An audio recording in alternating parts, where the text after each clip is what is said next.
Welcome to T-SAT. ఈరోజు మనం జీవశాస్త్రంలో భాగంగా మరో ప్రధాన జీవక్రియ అయినటువంటి ప్రత్యుత్పత్తి వ్యవస్థ గురించి చూద్దాం.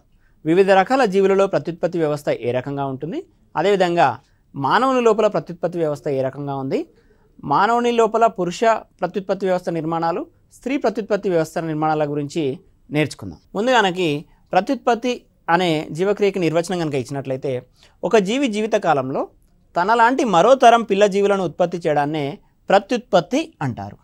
తమ జీవితకాలంలో తనలాంటి మరో తరం జీవితకాలంలో అంటే నెక్స్ట్ జనరేషన్ పిల్లల్ని ఏర్పాటు చేయడాన్నే, పిల్ల జీవులను ఏర్పాటు చేయడాన్నే మనము ప్రత్యుత్పత్తిగా పేర్కొంటాము. ఈ ప్రక్రియ వల్ల భూగోళంపై ఒక జాతి లక్షణాలు అనేటువంటివి శాశ్వతంగా స్థిరంగా ఉంటాయి. ఈ ప్రత్యుత్పత్తి వ్యవస్థ అనేటువంటిది లేకపోతే ఒక జీవి అంతరించేటువంటి ప్రమాదం ఉంది అనే విషయాన్ని గుర్తుంచుకోండి. ఈ ప్రత్యుత్పత్తి వ్యవస్థ కారణంగానే ఈ భూగోళం పైన ఒక జాతి లక్షణాలు అనేటువంటివి శాశ్వతంగా మరియు స్థిరంగా ఉంటున్నాయి. ఇక మనకి ప్రత్యుత్పత్తి యొక్క ప్రాధాన్యతను కనుక గమనించినట్లయితే, ఒక జాతి యొక్క లక్షణాలు అనేటువంటివి శాశ్వతంగా ఉంటాయి. అదేవిధంగా చనిపోయినటువంటి జీవుల సంఖ్యను భర్తీ చేయడానికి ప్రత్యుత్పత్తి వ్యవస్థ అనేటువంటిది అనివార్యం మరియు ఆవశ్యకతని కలిగి ఉంది. అంటే ఒక తరం యొక్క జీవులు నశిస్తున్న కొలది మరో తరాన్ని ఉత్పత్తి చేయడానికి ప్రత్యుత్పత్తి వ్యవస్థ అనేటువంటిది ప్రాధాన్యతని కలిగి ఉంది. అదేవిధంగా ఈ జీవులని అధిక మొత్తంలో ఉత్పత్తి చేయట, ఒక తరం లోపల ఒక 100 జీవులు ఉన్నాయనంటే మరో తరం లోపల 150 జీవులు, మరో తరం లోపల 200 జీవులు, ఆ రకంగా సంఖ్య పెరుగుతూ పోవాలి. అంటే జీవులని అధిక మొత్తంలో ఉత్పత్తి చేయడానికి ప్రత్యుత్పత్తి వ్యవస్థ అనేటువంటిది ప్రాధాన్యతని కలిగి ఉంది. ప్రత్యుత్పత్తి అనేటువంటిది ప్రధానంగా 2 రకాలు: లైంగిక ప్రత్యుత్పత్తి మరియు అలైంగిక ప్రత్యుత్పత్తి అని అంటాం. అలైంగిక ప్రత్యుత్పత్తి అంటే ఏంటి, లైంగిక ప్రత్యుత్పత్తి ఏంటి అనేటువంటి విషయాన్ని ఒకసారి గమనిద్దాం. పోటీ పరీక్షల లోపల వీటికి సంబంధించినటువంటి నిర్వచనాలను అడుగుతున్నారు మనకి. లైంగిక ప్రత్యుత్పత్తి లోపల బీజ కణాల కలయిక అనేటువంటిది ఉంటుంది.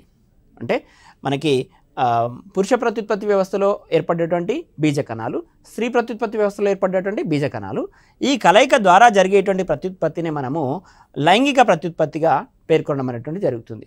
ఇక్కడ స్త్రీ ప్రత్యుత్పత్తి వ్యవస్థ నిర్మాణాల నుంచి ఏర్పడేటువంటి అండము, పురుష ప్రత్యుత్పత్తి వ్యవస్థ నిర్మాణాల నుంచి ఏర్పడేటువంటి శుక్రకణాలు, ఈ రకంగా కలయిక జరిగి ప్రత్యుత్పత్తి జరిగితే దాన్ని మనము లైంగిక ప్రత్యుత్పత్తి అని పేర్కొనడం జరుగుతుంది. సో ఎప్పుడైతే ఈ అండము మరియు శుక్రకణాలు అనేటువంటి కలయిక ద్వారా లైంగిక ప్రత్యుత్పత్తి జరుగుతుందో, అండము మరియు శుక్రకణం కలయిక కారణంగా జన్యు పదార్థ మార్పిడి అనేటువంటిది జరుగుతుంది. ఈ జన్యు పదార్థ మార్పిడి జరిగిన తర్వాతనే కొత్త జీవులు అనేటువంటివి ఏర్పడడం జరుగుతుంది. లైంగిక ప్రత్యుత్పత్తి లోపల అండము శుక్రకణము రెండు కలిసిపోతాయి. కలిసిపోయిన కారణంగా జన్యు పదార్థ మార్పిడి జరుగుతుంది. జన్యు పదార్థ మార్పిడి జరిగిన తర్వాతనే కొత్త జీవులు అనేటువంటివి ఏర్పడతాయి అనే విషయాన్ని గుర్తుంచుకోండి. మరి ఈ జన్యు పదార్థ మార్పిడి జరిగిన కారణంగా మనకి పర్యావరణంలో ఏ మార్పులు ఉంటాయన్న విషయాన్ని ఒకసారి చూసినట్లయితే, జీవ వైవిధ్యం అనేటువంటిది ఈ జన్యు పదార్థ మార్పిడి ద్వారానే మనకి సాధ్యపడుతుంది. బయోడైవర్సిటీ అని అంటాం. జీవ వైవిధ్యం అనేటువంటిది జన్యు పదార్థ మార్పిడి ద్వారానే సాధ్యపడుతుంది. అదేవిధంగా జీవ పరిణామం, ఎవల్యూషన్ అని అంటాము. జీవ పరిణామం అనేటువంటిది కూడా ఈ జన్యు పదార్థ మార్పిడి ద్వారానే సాధ్యపడుతుంది. అదేవిధంగా లైంగిక ప్రత్యుత్పత్తి లోపల మనకి క్షయకరణ విభజన అనేటువంటిది జరుగుతుంది. మనకి కణ విభజన లోపల సమవిభజన మరియు క్షయకరణ విభజన అనేటువంటిది 2 రకాలు ఉంటాయి. క్షయకరణ విభజన అనేటువంటిది లైంగిక ప్రత్యుత్పత్తి లోపల జరుగుతుంది. లైంగిక ప్రత్యుత్పత్తిలో క్షయకరణ విభజనలోనే జన్యు పదార్థ మార్పిడి అనేటువంటిది సాధ్యమవుతుంది. లైంగిక ప్రత్యుత్పత్తి సాధారణంగా అభివృద్ధి చెందినటువంటి జీవులలో జరుగుతుంది. అంటే ఈ శుక్రకణము అండము కలిసి ఈ జరిగేటువంటి ప్రత్యుత్పత్తిని మనము లైంగిక ప్రత్యుత్పత్తి అని అంటాము. ఈ లైంగిక ప్రత్యుత్పత్తి అనేటువంటిది సాధారణంగా అభివృద్ధి చెందినటువంటి జీవులలో ఉంటుంది. ఇక్కడ కొన్ని ఉదాహరణలు పేర్కొనడం జరిగింది. వానపాము, అనేక రకాల కీటకాలు, చేపలు, కప్పలు, సరీసృపాలు, అదేవిధంగా పక్షులు, క్షీరదాలు అనేటువంటివి ఉదాహరణలుగా పేర్కొనవచ్చు. మానవ ప్రత్యుత్పత్తి వ్యవస్థ అనేటువంటిది కూడా లైంగిక ప్రత్యుత్పత్తి వ్యవస్థకి ఒక ఉదాహరణగా పేర్కొనవచ్చు. ఇది లైంగిక ప్రత్యుత్పత్తి వ్యవస్థకి సంబంధించినటువంటి సమాచారం. నెక్స్ట్ మనము అలైంగిక ప్రత్యుత్పత్తి వ్యవస్థ గురించి చూద్దాం. అలైంగిక ప్రత్యుత్పత్తి వ్యవస్థ లోపల ఏవైతే బీజకణాలు ఉంటాయో ఆ బీజకణాల కలయిక జరగకుండానే ప్రత్యుత్పత్తి అనేటువంటిది జరుగుతుంది. సాధారణంగా అండము శుక్రకణాలను బీజకణాలను పేర్కొంటాము. వీటి కలయిక ద్వారా జరిగేటువంటిది మనకి లైంగిక ప్రత్యుత్పత్తి. ఎలాంటి బీజకణాల కలయిక లేకుండా జరిగేటువంటి ప్రత్యుత్పత్తినే అలైంగిక ప్రత్యుత్పత్తి అని అంటాము. అలైంగిక ప్రత్యుత్పత్తి లోపల బీజకణాల కలయిక ఉండదు కాబట్టి ఒకే తల్లి జీవి నుంచి పిల్లతరం జీవులు అనేటువంటివి ఏర్పడతాయి. అక్కడ అండము మరియు శుక్రకణం కలయిక ద్వారా లైంగిక ప్రత్యుత్పత్తి జరుగుతుంది కాబట్టి రెండు జీవుల నుంచి, తల్లి జీవి తండ్రి జీవి నుంచి మనకి పిల్ల జీవులు అనేటువంటివి ఏర్పడతాయి. కానీ ఇక్కడ బీజకణాల కలయిక జరగడం లేదు కాబట్టి ఒకే తల్లి నుండి పిల్ల జీవులు అనేటువంటివి ఏర్పడతాయి అనే విషయాన్ని గుర్తుంచుకోండి. ఇది అలైంగిక ప్రత్యుత్పత్తి యొక్క నిర్వచనము. సో ఒకే తల్లి జీవి నుండి ఏర్పడుతున్నాయి కాబట్టి జన్యు పదార్థ మార్పిడి అనేటువంటిది జరగదు. జన్యు పదార్థ మార్పిడి అనేటువంటిది జరగదు. కావున ఏర్పడిన పిల్ల జీవులు అనేటువంటివి పూర్తిగా తల్లి జీవులనే పోలి ఉంటాయి. సో ఎప్పుడైతే జన్యు పదార్థ మార్పిడి జరుగుతుందో లక్షణాల కలయిక జరిగి పూర్తిగా పిల్ల జీవులు అనేటువంటివి పూర్తిగా తల్లి జీవులను పోలి ఉండవు ఎక్కడ లైంగిక ప్రత్యుత్పత్తిలో. కానీ ఇక్కడ అలైంగిక ప్రత్యుత్పత్తిలో జన్యు పదార్థ మార్పిడి జరగట్లేదు కాబట్టి ఒకే తల్లి నుండి పిల్ల జీవులు ఏర్పడుతున్నాయి కాబట్టి ఈ ఒకే తల్లికి ఏదైతే జన్యు పదార్థం ఉందో పిల్ల జీవుల్లో కూడా అదే రకమైనటువంటి జన్యు పదార్థం ఉంటుంది, అవే లక్షణాలను కలిగి ఉంటాయి కాబట్టి ఇక్కడ పూర్తిగా తల్లి జీవులని పోలి ఉంటాయని పేర్కొనడం జరుగుతుంది. ఈ రకమైనటువంటి పిల్ల జీవులనే మనము క్లోన్స్ అని అంటాము. వీటినే మనము క్లోన్స్ అని అంటాము. సో ఈ రకంగా వచ్చేటువంటి పిల్ల జీవులని మనం క్లోన్స్ అని అంటాము. ఈ రకమైనటువంటి పద్ధతిని మనం క్లోనింగ్ అంటాం అనే విషయాన్ని గుర్తుంచుకోండి. సో జన్యు సమాన ప్రతిరూపకంనే మనం క్లోన్ అని పేర్కొనడం జరుగుతుంది. జన్యు సమాన ప్రతిరూపకంనే క్లోన్ అని అంటాము. సో మూల కణాల నుంచి ఒక జీవిని ఉత్పత్తి చేయవచ్చు అనే విషయాన్ని గుర్తుంచుకోండి. ఆ రకంగా అభివృద్ధి చెందేటువంటి జీవులన్నీ కూడా జన్యు సమాన ప్రతిరూపకంని కలిగి ఉంటాయి. సో అందుకే మనకి క్లోనింగ్ని నిషేధించాము. ఎందుకోసం అని అంటే జన్యుపరంగా ఇవి రెండు ఒకే రకమైనటువంటి లక్షణాలను కలిగి ఉంటాయి. జన్యు సమాన ప్రతిరూపకాలనే మనం క్లోన్ అంటాం అనే విషయాన్ని గుర్తుంచుకోండి. నెక్స్ట్, ఈ ప్రక్రియ లోపల ఇంతకుముందు లైంగిక ప్రత్యుత్పత్తి లోపల క్షేకరణ విభజన జరుగుతుంది. క్షేకరణ విభజన జరుగుతుంది అని అంటే జన్యు పదార్థ మార్పిడి అనేటువంటి జరుగుతుంది. కానీ ఇక్కడ జన్యు పదార్థ మార్పిడి జరగట్లేదు కాబట్టి ఈ ప్రక్రియ లోపల సమవిభజన అనేటువంటిది జరుగుతుంది. సమవిభజన అనేటువంటిది జరుగుతుంది. అలైంగిక ప్రత్యుత్పత్తి సాధారణంగా నిమ్న జాతి జీవుల లోపల అంటే అభివృద్ధి చెందని జీవుల లోపల జరుగుతుందనే విషయాన్ని గుర్తుంచుకోండి. ఇక్కడ ఉదాహరణలు ఇవ్వడం జరిగింది. ప్రోటోజోవా, పోరిఫెరా, సీలెంట్రేటా వంటి నిమ్న జాతి జీవుల లోపల సాధారణంగా అలైంగిక ప్రత్యుత్పత్తి అనేటువంటిది జరుగుతుంది. నెక్స్ట్, అలైంగిక ప్రత్యుత్పత్తి ప్రధానంగా మూడు రకాలుగా జరుగుతుంది. ద్విధా విచ్ఛిత్తి, కోరకి భవనము, బహుధా విచ్ఛిత్తి అని పేర్కొనడం జరిగింది. ద్విధా విచ్ఛిత్తి లోపల ఒక జీవి నుండి రెండు రకాల జీవులు అనేటువంటివి ఏర్పడతాయి. కోరకి భవనం లోపల చిన్న చిన్న మొగ్గల నుండి కొత్త జీవులు ఏర్పడతాయి. అదేవిధంగా బహుధా విచ్ఛిత్తి లోపల ఒకటే జీవి ఒకేసారి అనేక జీవులుగా విభజన చెంది కొత్త జీవుల్ని ఏర్పరుస్తుంది. ఆ రకమైనటువంటి అలైంగిక ప్రత్యుత్పత్తిని మనము బహుధా విచ్ఛిత్తిగా పేర్కొంటాము. ఒక్కొక్క దాని గురించి చూద్దాం. ఇక్కడ ద్విధా విచ్ఛిత్తి లోపల ఒక జీవి సమానంగా విచ్ఛిత్తి చెంది రెండు సమరూప పిల్ల జీవులను ఏర్పరుస్తాయి. మనము ఎగ్జాంపుల్గా పారామీషియాన్ని పేర్కొనవచ్చు. పారామీషియం లోపల ఈ రకమైనటువంటి కొండీల వంటి నిర్మాణాలు ఏర్పడి పారామీషియాన్ని కట్ చేసి రెండు రకాల పారామీషియాలు అనేటువంటివి మనకి నెక్స్ట్ జనరేషన్ లోపల ఏర్పడతాయి. సో ఇక్కడ ఎగ్జాంపుల్గా పారామీషియం ఇవ్వడం జరిగింది. యూగ్లినా బ్యాక్టీరియా కూడా ఈ ద్విధా విచ్ఛిత్తికి ఎగ్జాంపుల్గా మనం పేర్కొనవచ్చు. మనం గుర్తుంచుకోవాల్సింది ద్విధా విచ్ఛిత్తి లోపల ఒకటే జీవి విడిపోయి రెండు జీవులుగా ఏర్పడుతుంది.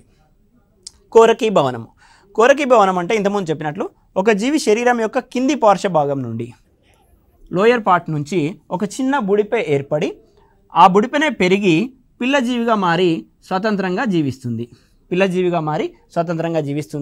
ఈ రకమైనటువంటి ప్రత్యుత్పత్తి వ్యవస్థనే మనము కోరకీ భవనం అని అంటున్నాము. ఒకే తల్లి జీవి నుంచి ఏర్పడుతుంది కాబట్టి ఇది అలైంగిక ప్రత్యుత్పత్తిగా పేర్కొనవచ్చు. ఇంతకుముందు జరిగినటువంటి ద్విధా విచ్ఛిత్తి లోపల కూడా ఒకే పారామీషియం రెండు పారామీషియాలుగా ఏర్పడుతుంది. రెండు పారామీషియాల కలయిక కారణంగా మరో పిల్లతరం ఏర్పడట్లేదు అన్న విషయాన్ని గుర్తుంచుకోండి. అందుకే దీన్ని మనం అలైంగిక ప్రత్యుత్పత్తి అని అంటున్నాము. ఉదాహరణగా మనం హైడ్రా మరియు ఈస్ట్ కణాలని పేర్కొనవచ్చు. ఈస్ట్ కణాలు అనేటువంటివి బొడిపను ఏర్పరిచి మరొక ఈస్ట్ కణాన్ని ఏర్పరుస్తూ ఉంటాయి. దీన్నే కోరకీ భవనం అని పేర్కొనడం జరిగింది.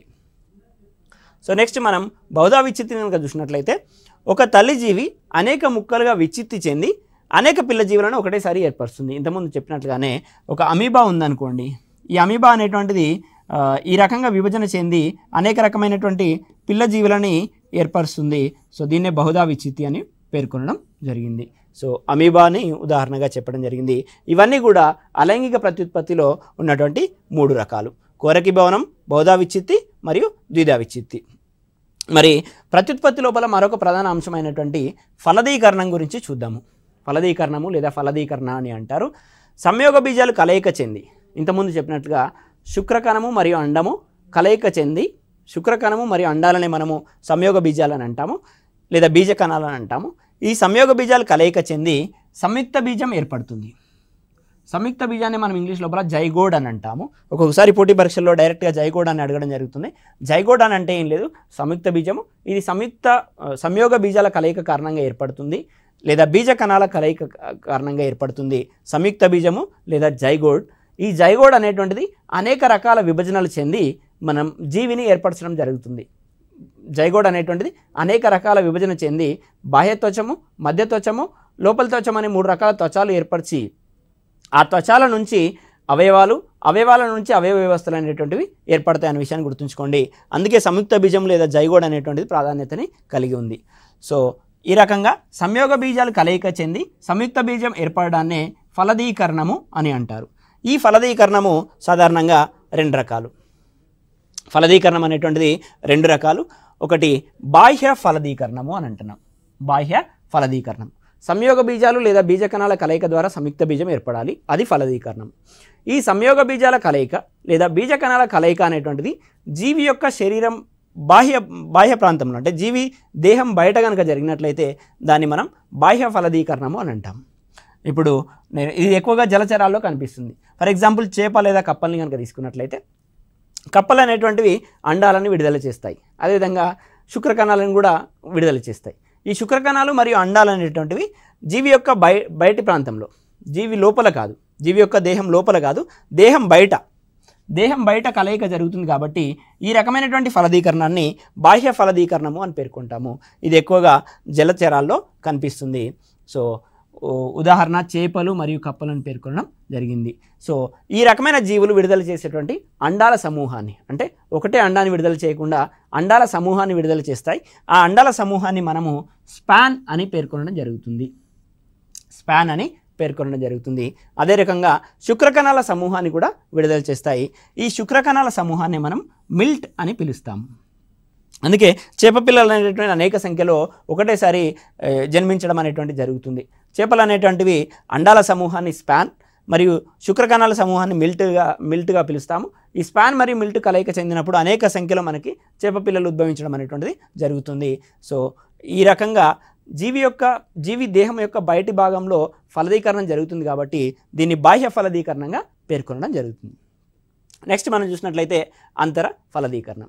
సంయోగ బీజాల కలయిక కనుక జీవి దేహం యొక్క లోపలి భాగంలో జరిగితే దాన్ని మనము అంతర ఫలదీకరణము అని అంటాము. జీవి యొక్క శరీరం లోపల జరుగుతుంది అని చెప్పాము. ఎక్కువగా భౌమ జీవులలో కనిపిస్తుంది, అంటే మనము అభివృద్ధి చెందిన జీవులలో కనిపిస్తుంది. ప్రధానంగా భూమిపై జీవించేటువంటి జీవులలో కనిపిస్తుంది. కీటకాలు, సరీసృపాలు, పక్షులు, క్షీరదాలు ఎగ్జాంపుల్గా ఇక్కడ ఇవ్వడం జరిగింది. మరొకసారి చెప్తున్నాను, అంతర ఫలదీకరణం అనంటే సంయోగ బీజాల కలయిక జరిగి సంయుక్త బీజం ఏర్పడడం అనేటువంటిది ఫలదీకరణం అయితే, ఈ సంయోగ బీజాల కలయిక అనేటువంటిది జీవి దేహం యొక్క లోపలి భాగంలో జరిగితే దాన్ని మనం అంతర ఫలదీకరణంగా పేర్కొంటున్నాం. నెక్స్ట్ మనం జీవులని అండోత్పాదకాలు మరియు శిశోత్పాదకాలు అని 2 రకాలుగా విభజించవచ్చు. ఇక్కడ చూసినట్లయితే అండోత్పాదకాలు ఏ జీవులైతే గుడ్లను ఉత్పత్తి చేస్తాయో, గుడ్లను పెడతాయో వాటిని మనము అండోత్పాదకాలు అని పేర్కొనడం జరిగింది. ఏ జీవులైతే శిశువులని ప్రత్యక్షంగా ఉత్పత్తి చేస్తాయో వాటిని మనం శిశోత్పాదకాలు అని పేర్కొనడం జరిగింది. ఇక్కడ అండోత్పాదకాలకి ఎగ్జాంపుల్గా కొన్ని రకాల కీటకాలు, చేపలు, ఉభయచరాలు, సరీసృపాలు, పక్షులని పేర్కొనడం జరిగింది. ఈ రకమైన జీవులన్నీ కూడా అండాలను ఉత్పత్తి చేస్తాయి కాబట్టి అండోత్పాదకాలు. నెక్స్ట్ శిశోత్పాదకాలు. ఇంతకుముందే చెప్పినట్లు ఈ రకాల జీవులన్నీ కూడా పిల్లలకి జన్మనిస్తాయి. ఉదాహరణ క్షీరదాలు మరియు తేలు. సో సాధారణంగా చేపలు అనేటువంటివి అండోత్పాదకాలుగా ఇంతకుముందే ఎగ్జాంపుల్గా పెట్టడం జరిగింది. అంటే అవి అండాలను ఉత్పత్తి చేస్తాయి. జీవి యొక్క దేహం బయటి భాగం లోపల ఫలదీకరణం జరిగి బాహ్య ఫలదీకరణం ద్వారా మరో తరం జీవులు అనేటువంటివి ఉద్భవిస్తాయి. కానీ ఇక్కడ ఒకే ఒక చేప పిల్లలని పెడుతుంది, అంటే శిశోత్పాదకమైనటువంటి చేప. పిల్లలు పెట్టే చేప ఏంటి అని అంటే సొర చేప లేదా షార్క్ చేప అని పేర్కొంటాము. సో అదేవిధంగా ఒక పాము అనేటువంటిది మనకి పిల్లల్ని డైరెక్ట్గా పెట్టడం జరుగుతుంది. అంటే శిశోత్పాదక జీవిగా ఉంది. ఆ పామునే మనము రక్తపింజర అని పేర్కొంటాము. దీని నామమే మనకి రసెల్స్ వైపర్ అని గుర్తుపెట్టుకోండి. పిల్లలు పెట్టే పాము రక్తపింజర, పిల్లలు పెట్టే చేప సొరచేప అని గుర్తుపెట్టుకోండి. నెక్స్ట్ మనకి గుడ్లు పెట్టే జీవులలో పిల్లలలోని కొన్ని దశలు. అంటే సాధారణంగా గుడ్లు పెట్టే జీవులు ఇప్పుడు ఒక రకమైనటువంటి గుడ్డు ద్వారా జన్మించేట, ఇప్పుడు కోడి ఉంది అనుకోండి, కోడి గుడ్డు ద్వారా వచ్చేటువంటి కోడి పిల్ల సాధారణంగా కోడిని పోలి ఉంటుంది. రెండు కాళ్ళు 2 రెక్కలు ఆ విధంగా ఉంటుంది. కానీ ఇక్కడ కొన్ని జీవులలో మాత్రము ఏర్పడ్డటువంటి పిల్లలు అనేటువంటివి ప్రాథమిక దశలో తల్లి జీవులను పోలి ఉండవు. ఈ రకంగా తల్లి జీవులను పోలి ఉండనటువంటి జీవులు ఏవైతే ఉన్నాయో ఆ జీవులు తదనంతర కాలంలో రూప విక్రియ ద్వారా తల్లి జీవుల పోలికలను పొందుతాయి. సో దీన్నే మనము రూప విక్రియ లేదా మెటామార్ఫాసిస్ అని అంటాము. సో ఆ రకంగా రూప విక్రియ ద్వారా తల్లి జీవుల రూపాన్ని పొందుతాయి. ప్రాథమిక దశలో తల్లి జీవులను పోలి ఉండవు. మెటామార్ఫాసిస్ లేదా రూప విక్రియ ద్వారా తల్లి జీవుల రూపాన్ని పొందుతాయి. ఇక్కడ ఉదాహరణగా టాడ్పోల్ లార్వా ఇవ్వడం జరిగింది. టాడ్పోల్ లార్వా అనేటువంటిది ప్రాథమిక దశలో తల్లి జీవిని పోలి ఉండదు. రూప విక్రియ లేదా మెటామార్ఫాసిస్ జరిగిన తర్వాత మాత్రమే తల్లి జీవిని పోలి ఉండడం అనేటువంటిది మనం గమనించవచ్చు. నెక్స్ట్ అండోత్పాదక క్షీరదాలు. సాధారణంగా గుడ్లు పెట్టేటువంటివి క్షీరదాలుగా ఉండవు, కానీ ఇక్కడ కొన్ని అండోత్పాదక క్షీరదాలు అనేటువంటివి ఉన్నాయి. క్షీరదాలు అంటే మనకు తెలుసు, ఏ జీవులైతే తమ పిల్ల జీవులకి పాలనిస్తాయో వాటిని క్షీరదాలుగా పేర్కొనడం జరుగుతుంది. కొన్ని గుడ్లు పెడుతున్నప్పటికీ కూడా పాలిస్తున్నాయి. అవే మనకి ఎకిడ్నా మరియు ఆర్నిథోరింకస్ అని అంటాము. ఆర్నిథోరింకస్ మరియు ఎకిడ్నా అనేటువంటివి గుడ్లను పెట్టి ఆ తర్వాత జన్మించినటువంటి పిల్లలకి పాలన ఇవ్వడం జరుగుతుంది. సాధారణంగా శిశోత్పాదకాలు అనేటువంటివి క్షీరదాలుగా ఉంటాయి. శిశువులను ఉత్పత్తి చేసి పాలన ఇస్తూ ఉంటాయి. వాటిని మనం క్షీరదాలు అని అంటాం. కానీ ఇక్కడ గుడ్లను పెట్టి పాలన ఇచ్చేటువంటి 2 రకాల జీవులను ఇక్కడ ఎగ్జాంపుల్గా ఇవ్వడం జరిగింది. ఎకిడ్నా మరియు ఆర్నిథోరింకస్ అనే విషయాన్ని గుర్తుపెట్టుకోండి. అనేక సార్లు పోటీ పరీక్షల్లో అడిగినటువంటి సందర్భం ఇక్కడ అండోత్పాదక క్షీరదాలు ఏవి అనేటువంటి ఇట్లా అడిగినటువంటి సందర్భం. ఈ ఆర్నిథోరింకస్నే మనము డక్ బిల్డ్ ప్లాటిపస్ అని కూడా పేర్కొంటాం. ఆర్నిథోరింకస్. అదేవిధంగా ఎకిడ్నా అనే విషయాన్ని గుర్తుపెట్టుకోండి. ఆర్నిథోరింకస్కు ఉన్నటువంటి మరొక ప్రత్యేకమైనటువంటి లక్షణం ఏంటి అని అంటే, సాధారణంగా ఆడజీవులు పాలనిస్తాయి. ఆడజీవులు అనేటువంటివి తమ పిల్ల జీవులకి పాలనిస్తాయి. కానీ ఆర్నిథోరింకస్లో మాత్రం ఆడ మరియు మగ జీవులు రెండు కూడా తమ పిల్ల జీవులకి పాలనిస్తాయి అనే విషయాన్ని గుర్తుంచుకోండి. ఆర్నిథోరింకస్ లేదా డక్ బిల్డ్ ప్లాటిపస్. సో ఇది అండోత్పాదక క్షీరదాల గురించి నా సమాచారం. నెక్స్ట్ మనము లైంగిక ద్విరూపకత అని అంటాం. లైంగిక ద్విరూపకత అంటే ఏంటి అని అంటే, లైంగికంగా ఆడ మరియు మగ జీవులు వేరుగా ఉండడాన్ని లైంగిక ద్విరూపకత అని అంటాము. సాధారణంగా మానవుడు, స్త్రీలు మరియు పురుషులు వేరువేరుగా ఉంటారు. సో దీన్నే లైంగిక ద్విరూపకత అని అంటాము. సో ఇక్కడ ఉదాహరణలుగా నేను కీటకాలు ఇవ్వడం జరిగింది. కీటకాల లోపల ఆడజీవులు మరియు మగజీవులు వేరువేరుగా ఉంటాయి. దోమలు కనుక తీసుకున్నట్లయితే ఆడదోమలు మగదోమలు వేరువేరుగా ఉంటాయి. ఆడదోమల లోపల హనువులు జంబికలు ఉంటాయి, కానీ మగజీవుల లోపల హనువులు జంబికలు ఉండవు. అందుకే మగదోమలు అనేటువంటి చెట్ల రసాలను పీల్చి బతుకుతూ ఉంటాయి. ఆడదోమలు మాత్రమే మానవులని కుట్టి రక్తాన్ని పీలుస్తూ ఉంటాయి అనే విషయాన్ని గుర్తుంచుకోండి. సో ఆ రకంగా ఆడ మగ జీవులు వేరువేరుగా ఉండడాన్ని లైంగిక ద్విరూపకత అని అంటాం. నెక్స్ట్ ఉభయ లైంగికత అని అంటాం. ఉభయ లైంగికత అంటే ఏంటి అని అంటే, ఆడ మరియు మగ జీవులు వేరువేరుగా ఉండవు. ఒకే జీవి లోపల స్త్రీ ప్రత్యుత్పత్తి వ్యవస్థ మరియు పురుష ప్రత్యుత్పత్తి వ్యవస్థలు రెండు కూడా ఉంటాయి. స్త్రీ మరియు పురుష ప్రత్యుత్పత్తి నిర్మాణాలు అనేటువంటి ఒకే జీవిలో ఉన్నట్లయితే దాన్ని ఉభయ లైంగికత అని పేర్కొనడం జరుగుతుంది. ఇక్కడ ఉదాహరణగా ప్రోటోజోవా, సీలంట్రేటా, ప్లాటిహెల్మంతిస్ అని ఇవ్వడం జరిగింది. ఈ రకమైనటువంటి జీవుల లోపల అదేవిధంగా నిమాటిహెల్మంతిస్, ఎనిలిడా అనేటువంటి ఈ రకమైనటువంటి జీవుల లోపల స్త్రీ ప్రత్యుత్పత్తి నిర్మాణాలు మరియు పురుష ప్రత్యుత్పత్తి నిర్మాణాలు అనేటువంటివి ఒకే జీవిలో ఉంటాయి. ఆ రకంగా ఉండడాన్ని మనం ఉభయ లైంగికత అని అంటాము. అనిలిడా కనుక తీసుకున్నట్లయితే, వానపామును కనుక తీసుకున్నట్లయితే ఈ రకమైనటువంటి నిర్మాణం ఉంటుంది. ఈ రకమైన నిర్మాణంలో మనకి ఇక్కడ స్త్రీ ప్రత్యుత్పత్తి నిర్మాణాలు, ఇక్కడ పురుష ప్రత్యుత్పత్తి నిర్మాణాలు ఉండేటువంటి గడుల వంటి నిర్మాణం అనేటువంటిది ఉంటుంది. ఈ గడుల వంటి నిర్మాణంలో కొన్ని గడులు అనేటువంటివి పురుష ప్రత్యుత్పత్తి వ్యవస్థకి, మరికొన్ని గడులు అనేటువంటివి స్త్రీ ప్రత్యుత్పత్తి వ్యవస్థగా పనిచేస్తాయి. ఈ వానపాము అనిలిడాకు సంబంధించినటువంటిది. ఈ రకంగా ఒకే జీవిలో స్త్రీ ప్రత్యుత్పత్తి నిర్మాణాలు, పురుష ప్రత్యుత్పత్తి నిర్మాణాలు కనుక ఉన్నట్లయితే దాన్నే ఉభయలైంగికత అని పేర్కొంటాం. నెక్స్ట్ మనము మానవ ప్రత్యుత్పత్తి వ్యవస్థ గురించి చూద్దాం. ఇప్పటివరకు ప్రత్యుత్పత్తి వ్యవస్థ లోపల ఫలదీకరణం అంటే ఏంటి, బాహ్య ఫలదీకరణం, అంతరఫలదీకరణం, అండోత్పాదకాలు, శిశోత్పాదకాలు, మరి అదేవిధంగా లైంగిక దిరూపకత అంటే ఏంటిది, ఉభయలైంగికత అంటే ఏంటో విషయాలు గమనించడం జరిగింది. నెక్స్ట్ మనము మానవ ప్రత్యుత్పత్తి వ్యవస్థ గురించి చూద్దాం. మానవ ప్రత్యుత్పత్తి వ్యవస్థ లోపల పురుష ప్రత్యుత్పత్తి నిర్మాణాలు మరియు స్త్రీ ప్రత్యుత్పత్తి నిర్మాణాలు అనేటువంటివి ఉంటాయి అన్న విషయాన్ని గుర్తుపెట్టుకోండి. మనం ముందుగా పురుష ప్రత్యుత్పత్తి వ్యవస్థ నిర్మాణాల గురించి చూసి తర్వాత స్త్రీ ప్రత్యుత్పత్తి వ్యవస్థ నిర్మాణాల గురించి అధ్యయనం చేద్దాం. ఇక్కడ పురుష ప్రత్యుత్పత్తి వ్యవస్థ నిర్మాణాలకు సంబంధించినటువంటి అధ్యయనాన్ని మనము ఆండ్రాలజీ అని పేర్కొంటాం. సో మనకి డాక్టర్స్ ఉంటారు, ఈ మేల్ రీప్రొడక్టివ్ సిస్టమ్కి సంబంధించినటువంటి డాక్టర్లని ఆండ్రాలజిస్ట్ అని అంటాము. అదేవిధంగా ఆ రకంగా పురుష ప్రత్యుత్పత్తి వ్యవస్థ నిర్మాణాల అధ్యయనాన్ని మనం ఆండ్రాలజీ అని పేర్కొంటాం. నెక్స్ట్ ఈ పురుష ప్రత్యుత్పత్తి వ్యవస్థ లోపల మనకి ఒక జత ముష్కాలు అంటే 2 ముష్కాలు, పౌరుష గ్రంథులు, కౌపర్ గ్రంథులు, అదేవిధంగా శుక్రాశయాలు అనేటువంటివి ఉంటాయనే విషయాన్ని గుర్తుపెట్టుకోండి. ఈ 2 ముష్కాల గురించి మరియు పౌరుష గ్రంథులు, కౌపర్ గ్రంథులు, శుక్రాశయాల గురించి కనుక అధ్యయనం చేసినట్లయితే మనకు పురుష ప్రత్యుత్పత్తి వ్యవస్థ నిర్మాణాలు అనేటువంటివి కంప్లీట్ అవుతాయి. సో ఇప్పుడు ముష్కాలు ఉండేటువంటి సంచి వంటి వేలాడ నిర్మాణాన్ని మనము ముష్క గోని అని అంటాము. దీన్నే ఇంగ్లీష్ లోపల స్క్రోటమ్ అని అంటాం.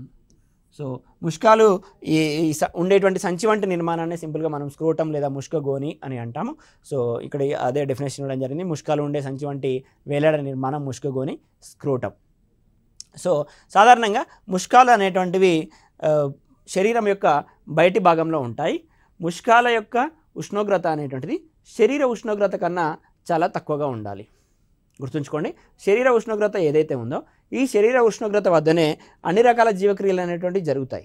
జీర్ణక్రియ, శ్వాసక్రియ అన్నీ కూడా ఈ శరీర ఉష్ణోగ్రత వద్దనే జరుగుతాయి. కానీ ముష్కాల నుండి శుక్రకణాల ఉత్పత్తి జరగాలంటే ఈ ఉష్ణోగ్రత కన్నా తక్కువ ఉష్ణోగ్రత వద్ద ఈ ముష్కాలు అనేటువంటివి ఉంచబడాలి. అందుకోసమే దేహం యొక్క బయటి భాగం లోపల ముష్క గోనుల లోపల ముష్కాలు అనేటువంటివి ఉన్నాయి.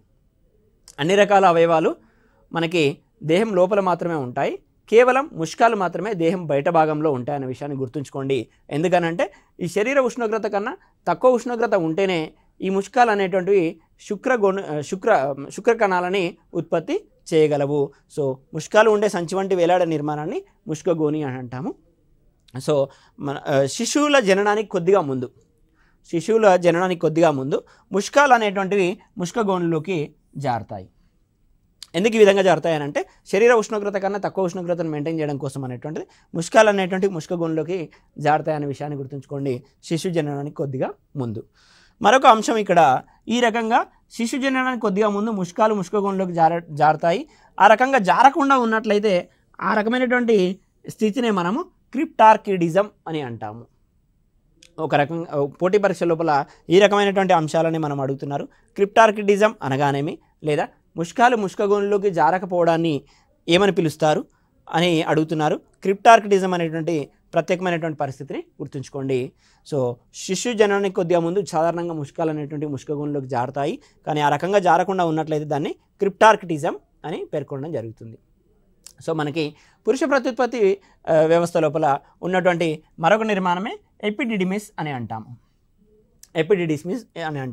సాధారణంగా ముష్కం అనేటువంటిది ఈ రకంగా ఉంటే ఈ ముష్కం యొక్క లోపల శుక్రనాళికలు అనేటువంటివి ఉంటాయి.